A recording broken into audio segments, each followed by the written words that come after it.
Buddy Joe Hooker! Whoa!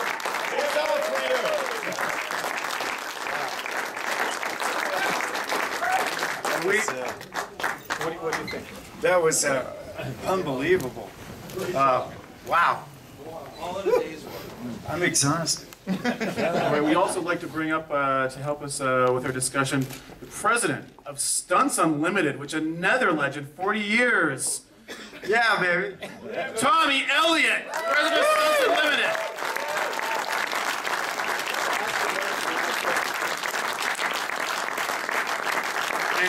Hello. And in moderating this, I'd like to introduce my partner in crime, Matt Kiernan. Come on down, Matt. Festival director for ActionFest 2010.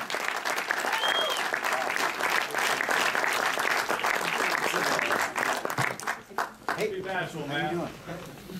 Thank you, Golly. All right, so, Can I do one thing? yeah. I just wanted to thank all you guys for coming. I mean, Asheville, North Carolina, all you film buffs, people, stuntmen. Thank Aaron, Colin, Bill, everybody. I mean, just to make something like this happen is great for us, and I think it's great for you. And it's just fantastic. I want to thank you especially for making all this possible for us to do what we do. So you guys get the same credit. Yeah.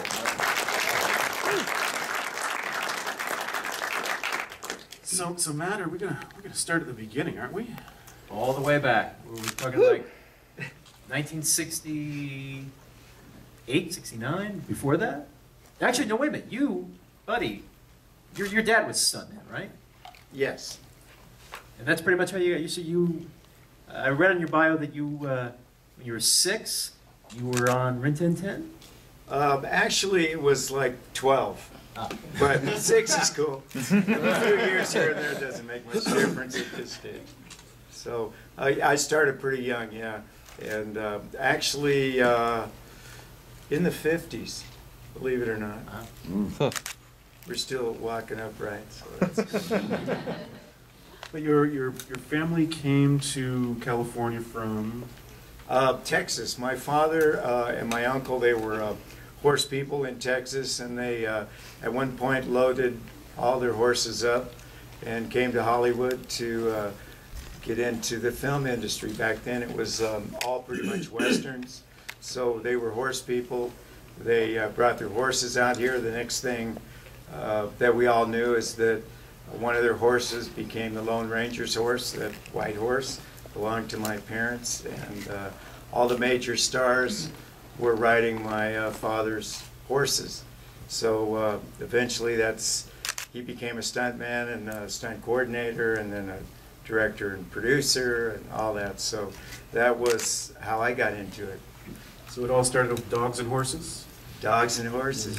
So you got your introduction into the industry by cleaning up after dogs and horses? Well, actually, the dogs I didn't do too much cleaning up, but the horses, we had about 100 head of horses all the time, so there was a lot of that cleaning up business. In fact, I learned how to do actually high falls off our barn into the manure pile that they would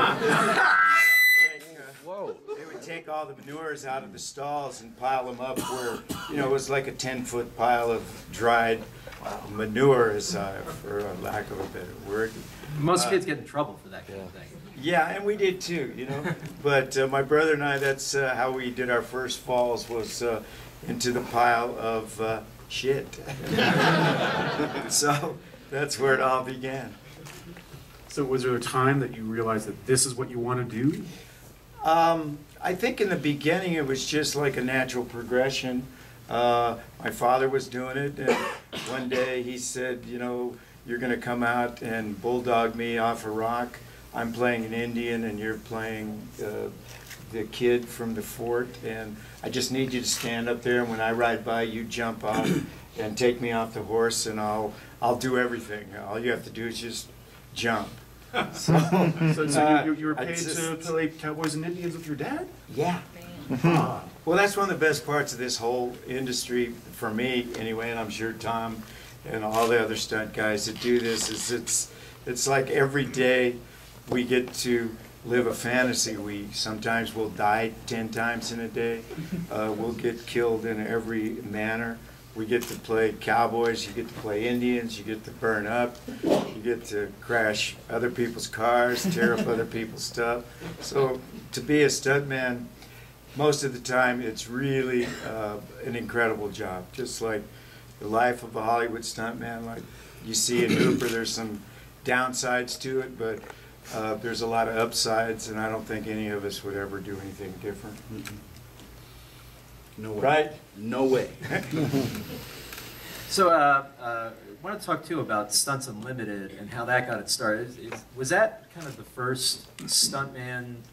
It's not really a union necessarily, but stunt team was like first major Hollywood stunt team.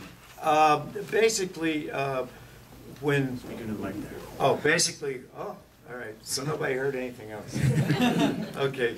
Should we start over? Basically, in the beginning, when I started doing stunts, and when my father started, there was one stunt organization called the Stuntmen of Motion Pictures, the Stuntmen's Association. So there was one stunt group, and to be a recognized stuntman, you were in the Stuntmen's Association.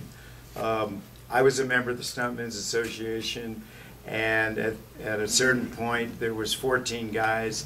Hal Needham, who was the director of Hooper, and Burt Reynolds double, Ronnie Rondell, and a guy by the name of Glenn Wilder, got a bunch of us young guys together, like Ski, and said, let's quit the Stuntmen's Association because they're old style, and let's start something new.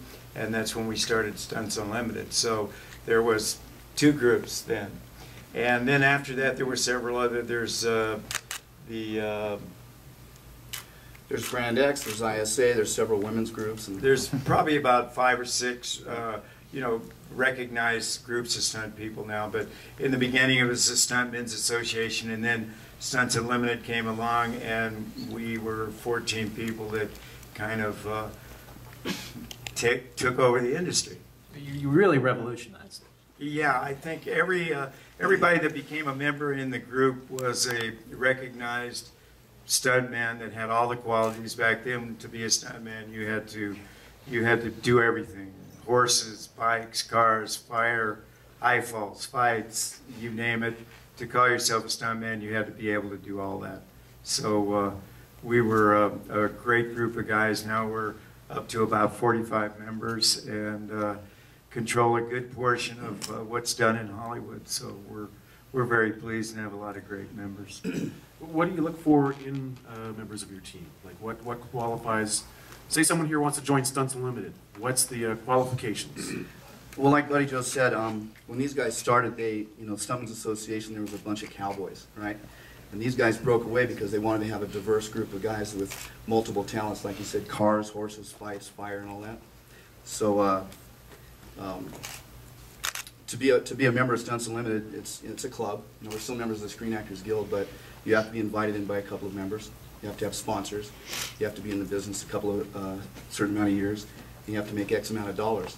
So there's a prerequisite, but you're watched. You're watched for years, and then you're invited into the group if you're lucky enough. Now, is there a hazing? Ooh, can't talk about it. We burn them, and we kick them, and we beat them, and we make them jump off and stuff.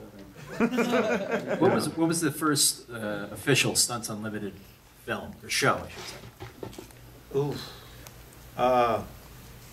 Actually, one of the, the ones that was the most notable was Hooper. Hooper was one of the ones where we employed pretty much everybody that was there was a Stunts Unlimited member, and I would say that would be the most notable of our first films. Yeah, I mean, it started. We just had our 40th anniversary, so it started in 1970.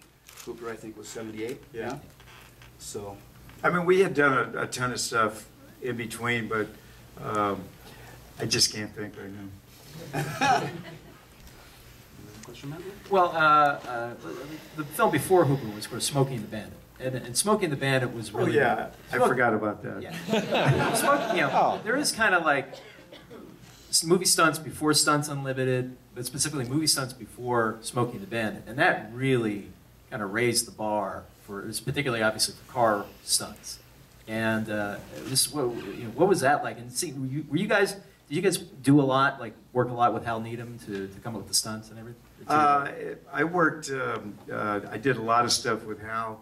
Now that I'm thinking clearly after watching the reel, I'm coming back to life, we did a lot of stuff. Burt was a major star then, and Hal Needham was his stunt double, and then later became a director and did the Smokies and Hooper and all that kind of stuff.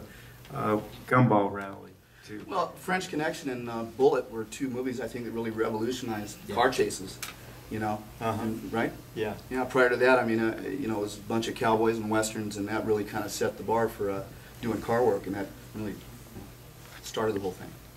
And also, you mentioned Burt Reynolds, and of course, the star of Hooper. And Burt Reynolds himself started off as a stuntman back in the day, right? If I'm not mistaken? Yeah, I think Burt, you know, I did probably 12 films with Burt, all from the beginning. And Burt probably, you know, he might have done a fight or two or something like that. But he, you know, he was a very physical guy, and as you can see in Hooper, did a lot of his own stuff. As far as, I'm just going to drop a dime on him, you know, as far as him starting as a stuntman, I don't think that was the case. I think he did a lot of his own stuff and maybe, you know, went out and did a fight or two or something. But in respect to him, too, he was a very physical guy. He loved to be around the stunt people. And as you can see, he does a lot of his own stuff, all the stuff in Deliverance he did. So he's very capable of doing it. So let's say he started out as a stuntman. As a kid, he seemed to be somebody who was doing a lot to point people in the direction of paying respect to stuntmen back in the day. And then with Hooper, obviously, it's a love letter to the medium. Yeah, I think that was an eye-opener for a lot of people. And it's still, to this day, I think probably is the best representation of kind of, you know, behind the scenes of making a film. I don't know how many of you have been on sets and stuff, but it's somewhat representative of what really goes on, and especially there's a lot of truth to all what goes on with a stunt person. There's ups and downs and pains and injuries and all that kind of stuff, and a lot of high moments as well as the lows. So I think it was Hooper was a good representation of what really goes on. I mean, Aaron and I were talking a while ago, and it kind of puts a little chill to you watching the movie where we've all sat there and watched the sun come up waiting to do a stunt, or waiting to get out of there, or waiting for things to happen. And I thought it was pretty cool. At what point did you start doing car stuff? Like, when did you realize that maybe you had a special talent for that? I always liked, you know, I tried to get away from the horse stuff right away when I first started, because I had kind of seen the writing on the wall, and the motorcycles and horses were the next kind of leap in the stunt business. So I started racing motorcycles years ago and doing some car stuff. In the stunt business, it's the hardest thing for a stunt person, a new guy, or anybody that's even been around for a while to get jobs doing car work, because it's probably the most involved of all the stunts. There's a lot of equipment involved, there's a lot of money, safety, and all that. So you have to really be around for a long time before they'll even let you get behind the wheel. So it's a long, hard grind to get to the point where they'll even let you drive. Especially I've done a lot of cannon rolls and pipe ramps and stuff like that. To get those kind of jobs as a stuntman is really tough, as probably Tom can tell you. So I worked really hard in the beginning and searched out kind of stunts that nobody really wanted to do, or ones that I did very inexpensively, or helped create just to get a name doing stunts. So stunts in cars. So it took a while. Can the two of you talk about like what the process is when you're working with a director to come up with what can be physically done in a realistic manner as opposed to like, I want this to go here. I mean, do you have unrealistic kind of creative ideas, or do like they obviously probably sometimes have unrealistic creative ideas that you've got to kind of bring down to earth and also kind of inject physics into? Can you talk about that process? Yeah, I do a show, Criminal Minds, and every week, we're sitting down with the directors, the writers, they come up with a script, says the car does this, this, and this, it goes in the water, the guys are sinking in the water. The actors are sinking in the water, they're drowning, how are we going to accomplish this? So it's a process. You sit down in your pre-production meetings, you design it, you take the little toy cars out and you show them how you're going to do this and talk about safety. It's all about safety. And yeah, it's a process. I mean, for